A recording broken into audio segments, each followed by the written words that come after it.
Líderes del sector público, empresarial y de la sociedad civil debatieron este lunes diferentes ámbitos y perspectivas de México, así como las oportunidades de inversión en el país en la tercera edición del foro Impulsando a México, la fortaleza de sus instituciones. Me acompañan en la mesa Jonathan Ruiz, Abraham González y Baudo Barrientos. Bienvenidos. Hola, gracias, Susana. Pues escuchábamos al presidente Enrique Peña Nieto hablar del mercado interno, hablar de la creación de empleos histórica nuevamente. Sí, a ver, creo que algo en lo que hizo énfasis es en lo que hizo durante los últimos 5 años y que cómo se tradujo eso en el interés de atraer inversión. Hay muchas cosas a criticar, sin embargo, algo que hay que reconocer es que si es lo que está destacando, que es el crecimiento del mercado interno, es cierto. O sea, sí es cierto que tenemos el mayor número de ventas de la historia de vehículos en México. Sí es cierto que tenemos las mayores ventas en materia de menudeo y que las tasas de crecimiento continúan, aunque en ambos esquemas estamos viendo una desaceleración este año.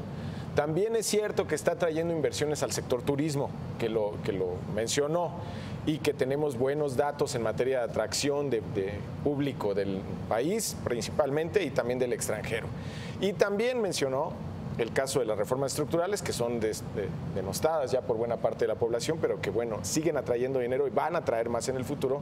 Y finalmente un tema que mencionó como de refilón, el tema de las zonas económicas especiales. Acá en el Financiero sabemos bien que Singapur se prepara para competir por administrar un par de estas zonas económicas especiales y que también hay interés de atraer inversión principalmente del acero a las zonas económicas especiales. Entonces, en eso es cierto, podemos validar que los datos o los asuntos a los que hizo referencia hoy el presidente Peña tiene razón, son verdad, o al menos lo hemos podido constatar, ¿no? Eso es, digamos, buena parte de lo que hizo alusión hoy el presidente durante el foro. Y hizo algo que me pareció interesante, que fue algo que mencionó el presidente, pero que también mencionaron los otros candidatos, fue este tema que mencionabas, las reformas estructurales. Creo que buena parte de la campaña y por supuesto el inicio de la gestión de Peña Nieto estuvo basada en la promesa de esas reformas estructurales, y sí, es cierto, sí trajeron inversiones. Sin embargo, creo que la visión de muchos es que quedó a deber con el crecimiento que se esperaba ya con la implementación de reformas estructurales. Esa implementación y ese crecimiento lento puede explicarse en buena medida también por factores externos, sin duda. Cosas que están pasando como lo que estamos viendo hoy en día, la renegociación del Telecán, la política monetaria en Estados Unidos, son choques externos, pero de alguna manera creo que sí habría que traer a colación pues lo que se prometió en las campañas, lo que se prometió al inicio de la administración respecto de lo que está sucediendo. 5% que se exactamente que se pretendía. Exactamente. Que es algo 2, 3% cuando bien nos va, ¿no? Exactamente. Y creo que vale la pena porque precisamente estamos por empezar un nuevo periodo electoral, una nueva campaña presidencial, en donde va a haber muchas propuestas, muchas promesas también de crecimiento, y será bueno pues analizar desde qué perspectiva, analizar las perspectivas sobre cada una de esas promesas y saber si se va a poder cumplir con esas metas de crecimiento económico. Creo, me parece interesante pues hacer el contraste hoy, 5 años después, empezando el periodo electoral, y bueno, pues que veamos cuáles son los contrastes. Se lanzó el Pronafid en el 2013, recordemos, la meta para crecer para esta fecha ya se estableció en 5.3%, ¿no? Así es. Ahora apenas vamos a alcanzar 2, si bien nos va, ¿no? En este año, pues en las reformas apostaban que tan solo la energética te haría ya para este año, para el 2018, medio punto, ¿no?, porcentual de contribución al PIB, cosa que no ha sucedido, ¿no? Yo creo que el balance del señor Peña Nieto en términos macroeconómicos es bueno, a secas, si lo podemos ver. Si lo vemos desde el punto de vista de seguridad, creo que sí deja mucho que desear, pero concretándonos a la cuestión económica, que para eso estamos aquí, en el caso del empleo, pues sí, bueno, lo podemos ver desde un punto de vista, ¿no?, por vaso medio lleno, medio vacío. En el caso del vaso medio vacío, la creación de empleos no es suficiente, ¿no?, para nada, para las demandas, ¿no? Y la calidad también, se piden 800,000 a 1 millón anuales, ¿no? Ahorita estamos celebrando que llegamos a 3 millones en 5 años, pues creo que vamos bien, pero no también como se esperaba. En el caso de los salarios, todo el año el salario de cotización al IMSS ha perdido poder adquisitivo, ¿no? Ahorita estamos hablando de un crecimiento anual de 4.5% en agosto, contra una inflación del 6%, pues ya no estás comprando lo mismo que hace 12 meses. ¿Qué nos pueden decir? ¿Qué me pueden decir del tema de las inversiones? Vimos a un presidente tal vez ya como cerrando su sexenio, despidiéndose. ¿Qué oportunidades de inversión habrá en el siguiente sexenio? ¿Estamos hablando de infraestructura? ¿Estamos hablando del sector energético, turismo? ¿O qué vieron ustedes de esta conferencia? A ver, hay oportunidades justo en los sectores que acabas de mencionar. Y antes de decir de lo que va a venir, hay inversiones en este momento que se van a ver en el futuro próximo. Y no estoy hablando de la reforma estructural, estoy hablando de lo que están haciendo las fibras. Las fibras, que son estos combos, digamos, donde caben inmuebles como la Torre Mayor o incluso centros comerciales o parques industriales, que son empresas al final de cuentas en las que tú compras una participación a través de la bolsa, ¿no? Estas fibras están invirtiendo pues, miles de millones de pesos en hacer más centros comerciales. Entonces, la expectativa pues de mediano y largo plazo es que los mexicanos sigan teniendo un incremento en su ingreso y consecuentemente vayan a consumir cualquier tipo de productos, ¿no? Entonces, eso se está viendo en el futuro, estamos viendo que aplica y por lo tanto parecería pues que el consumo va a seguir siendo un área de inversión, retail, ¿no? Luego, está el área evidentemente, del transporte de combustibles. En este país es paupérrima la infraestructura de transporte de combustibles si es que queremos crecer. Hay áreas del país que no cuentan con gas natural todavía. No puedes esperar que un país se industrialice en manufactura, vamos, que empiece a construir productos si no tiene gas natural. Es como el huevo o la gallina. Si no hay huevo, no hay gallina. Aquí, si no hay gas, no hay manufactura. Entonces, no podemos esperar que un país que no tenga transporte siga creciendo, ¿no? El tema del transporte de gasolina simplemente. Nos queda un huracán el que te pegue en la península de Yucatán, en Cancún, te deja sin gasolina porque tienes para 3 días gasolina. Entonces, hay ya inversión para que traigan ductos y importen gasolina de donde quieran los empresarios. Ahí vamos a ver inversiones. Creo que si siguiéramos de manera inercial, pues obviamente quien venda acero y quien esté relacionado con el acero, porque pues tanto en un centro comercial como en un ducto se utiliza acero, creo que va a haber ahí oportunidades de negocio.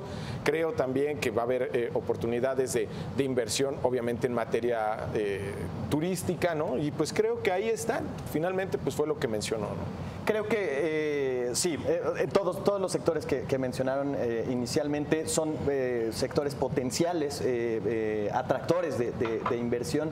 Sin embargo, hay un tema que sigue siendo el lastre, que es la seguridad, el Estado de Derecho, ¿no? Empresas que literalmente toman la decisión de no venir a invertir o no realizar mayores inversiones por el tema de seguridad. Simplemente no quiero traer operaciones a un país en donde probablemente la seguridad, la de mis trabajadores, simplemente como empresa, ¿no? Que el Estado de Derecho... Sí, que no pueda ir mis trabajadores a la empresa sin que sean asaltados. Exactamente, eso es terrible, ¿no? Exactamente. Y eso debe ser, yo creo que el gran freno y debería ser una de las principales prioridades también hacia futuro, ¿no?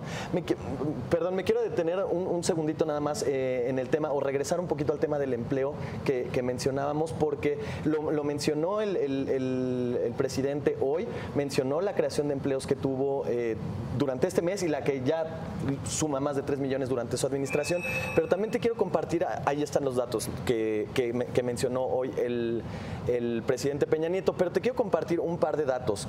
La participación laboral, que es el número de personas o la proporción de personas de la población económicamente activa que está aplicando por un trabajo o que está buscando trabajo o que está trabajando, esa participación laboral ha caído 2 puntos porcentuales. Para la participación eso es algo muy grande y digamos, en la gráfica, si tú la ves, estamos a niveles...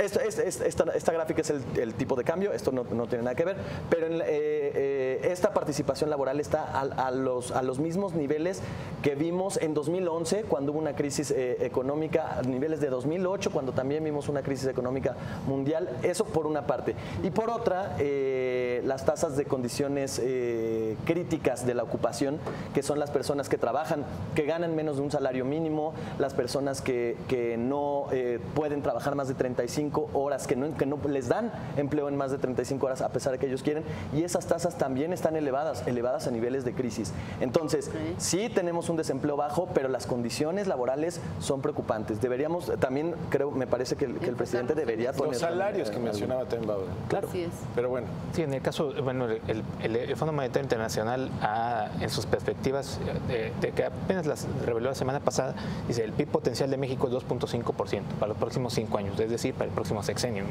Eso es lo que más vamos a aspirar, el apellido que sea, ¿no? Bien, y precisamente sobre lo que comentaban del Estado de Derecho, se le preguntaba en el foro el día de hoy al secretario de Hacienda, José Antonio Meade, si pudiera pedir 3 deseos, ¿cuáles serían? Y entre ellos estaba el Estado de Derecho, porque decía que con Estado de Derecho hay combate a la pobreza, hay crecimiento y hay muchas cosas más. Y bueno, ya que hablamos del secretario de Hacienda, él también mencionó los factores que afectan al tipo de cambio. Escuchemos. Hoy el tipo de cambio refleja diferentes tipos de incertidumbres, muchas de las cuales no podemos controlar. Refleja, por un lado, la incertidumbre de qué tan rápido se va a normalizar la política monetaria en Estados Unidos. Hace apenas un mes, los mercados estimaban que la probabilidad de que se incrementara la tasa del FED a finales de este año era de 30%. Después de los últimos datos que se vieron en la economía y de declaraciones de sus miembros, la probabilidad de que la tasa se incrementara pasó al 70%. Una política de normalización más rápida en Estados Unidos presiona a nuestro tipo de cambio y al tipo de cambio de los emergentes. Parte del movimiento que hemos visto en los últimos días no es México específico, sino que es compartido con los emergentes. ¿Qué nos dicen de esto después de la depreciación que hemos visto del peso frente al dólar en los últimos días? Indudablemente, Susi, que el factor Telecamps es algo que pesa, ¿no?, bastante en el rumbo del tipo de cambio en los últimos días, semanas, ¿no?, para las negociaciones, pero también se está conjuntando otro octubre, ¿no? En octubre tradicionalmente sucede que los portafolios de los grandes inversionistas institucionales lo comienzan a revisar rumbo al próximo año, ¿no? Empiezan a ver qué es lo que funciona, qué es lo que no sirve, lo empiezan a quitar. O sea, no es que todos tengan en la mira despertándose para fastidiar al peso, no para emular lo que dijo el presidente, ¿no? No dijo fastidiar, ¿sí? Bueno, es que puedes decir si quieres, Laura. Estamos en horario temprano, ¿no? Sí, que lo quieran abandonar el peso a su suerte, pero sino que son varios fondos, ¿no?, lo que están haciendo esto, y aparte pues la cuestión del Telecán, ¿no?, de que sin duda pues va a elevar el nivel de tipo de cambio, que no me sorprendería, ¿no?, que llegáramos a 20, ¿no?, en las próximas semanas. Y ahora sí, justo es lo que estamos viendo en la terminal, el tipo de cambio. Y efectivamente, vaya, lo que dice el secretario Meade es para tomar en cuenta. Son factores tanto internos como externos. Por supuesto, el Telecán es uno de estos factores. Y aquí vemos en la última parte esta escalada que tuvo, que ya empezó desde mediados de septiembre y pues ya se extendió pues la segunda mitad de septiembre y lo que lleva de octubre. De hecho, en el tipo de cambio oficial, el de Banco de México son ya 11 jornadas consecutivas y por lo menos 15, me parece que de las últimas 18 jornadas lleva el tipo de cambio al alza. Vaya, evidentemente, pues esto puede sí implicar un cambio de tendencia y los inversionistas, pues ya lo platicábamos la semana pasada, pues tienen ciertos triggers en donde dicen voy a comprar más o voy a vender más, ¿no? Y uno de estos detonadores puede ser el promedio móvil de 200 días que veíamos que cruzó la semana pasada. Ajá. Y que pues probablemente haga que entre de nuevo en una espiral de depreciación hasta que pues se calmen un poquito las aguas de las negociaciones. Hasta que se decida finalmente qué va a ocurrir con el Telecán. Exacto. Sí, pero hay 3 corrientes que te están empujando esa gráfica, ¿eh? Una tiene que ver efectivamente con el Telecán y otra que con o sin discusión del Telecán igual nos hubiera subido el tipo de cambio. y es el hecho de que la Fed está con muchas posibilidades de elevar sus tasas, está recogiendo dinero del mercado. Entonces, cuando tú quitas dinero del mercado, pues obviamente como cualquier producto se hace escaso y sube de valor, como es el dólar en este caso, porque la Fed lo que mueve es el dólar, ¿no? Es el Banco Central estadounidense. Entonces, obviamente lo hace escaso y sube su valor internacionalmente. Y otro factor también es la incertidumbre política. ¿Qué va a pasar hacia el 2018? Nadie sabe quién va a ganar la presidencia de la República y pues hay, en realidad, olvidémonos si hay un candidato radical o no. El problema es que empiezan a radicalizarse todos los postores, ¿no? Parecería que ya todos están desagregados, ¿no? Todos los partidos políticos ahora son parte, pero al mismo tiempo no lo son y dentro de sus partidos, dentro de sus estructuras tienen pleitos. Entonces, creo que sería muy, creo que en este momento todavía no sería prudente echarle la culpa a una persona en particular, sino al sistema político que está generando también una fuerte incertidumbre. Entonces, aunque se definiera antes de que acabe el año o a principios del próximo año, ¿qué ocurrirá con el Telecán y el tipo de cambio se bajara de esta espiral que ya comentabas? Pues seguirá la volatilidad cambiaria, digamos, hasta que pues terminen los procesos electorales del 2018. Sí, totalmente. Y la volatilidad además es algo que... esta gráfica que veíamos es el mercado spot. El mercado en efectivo, te compro ahorita, te pago ahorita y te vendo. Pero hay otro mercado también, el de futuros, el de los derivados, donde se venden futuros, donde se venden opciones. Y la semana pasada publicábamos un material al respecto. La volatilidad o el costo de cubrir algún riesgo para los siguientes 9 meses se está incrementando. Los siguientes 9 meses, que es justo en el periodo de la elección. O sea, las opciones con vencimiento en julio de 2018 están a niveles altos, ¿no? Con volatilidades altas, lo cual pues obviamente refleja que los inversionistas no nada más están tomando precauciones para lo que está pasando ahorita en el mercado spot, el mercado de derivados, el mercado especulativo, por decirlo de alguna manera, también ya está reaccionando y está reaccionando con cautela y también lo vimos el viernes, publicaron las posiciones especulativas sobre el peso y cayeron, todavía siguen en un neto largo, o sea, con una posición alcista en general, pues, o sea, como viendo el neto de estas posiciones, pero están cayendo, ¿no? Y esto ya no hay analista que lo vea por debajo de 18 en el mediano y corto plazo. Sí, claro. Bien. Es muy difícil, conclusiones, ¿no? Bau. El problema, eso sí, no es que el tipo de cambio suba, el problema es la aceleración con que lo hagan, ¿no? Los empresarios siempre han dicho, no tienen problemas que el tipo de cambio esté 19-20, pero si de repente este 19-20 lo alcanzas en 2-3 semanas, ese sí te mete en un verdadero atolladero. Bien, conclusión. Sí, creo que también es interesante retomar un poco de lo que decíamos la semana pasada, la incertidumbre también hacia el siguiente año, en donde los pronósticos se abren mucho más, o sea, están en una brecha mucho más grande. Hay quien lo ve en 16, hay quien lo ve en 22. Evidentemente es complicado hacer un pronóstico del tipo de cambio, pero sí, la perspectiva es que el tipo de cambio se deprecia respecto a los niveles actuales. Respecto a lo que dijo el presidente Peña Nieto, me quedaría con la versión que decía Bau de hace un momento. Para México están previendo que a partir del próximo año tenga un crecimiento potencial del 2.5% independientemente de quién sea presidente, ¿no? Okay.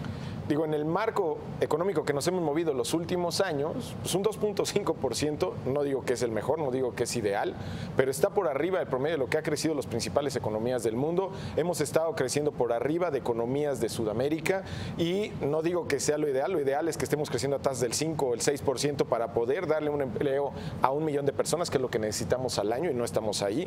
Pero en cualquier caso, creo que la perspectiva es promisoria en el sentido de que no tenemos bajo una condición inercial, una circunstancia que nos vaya a meter en un atorón económico.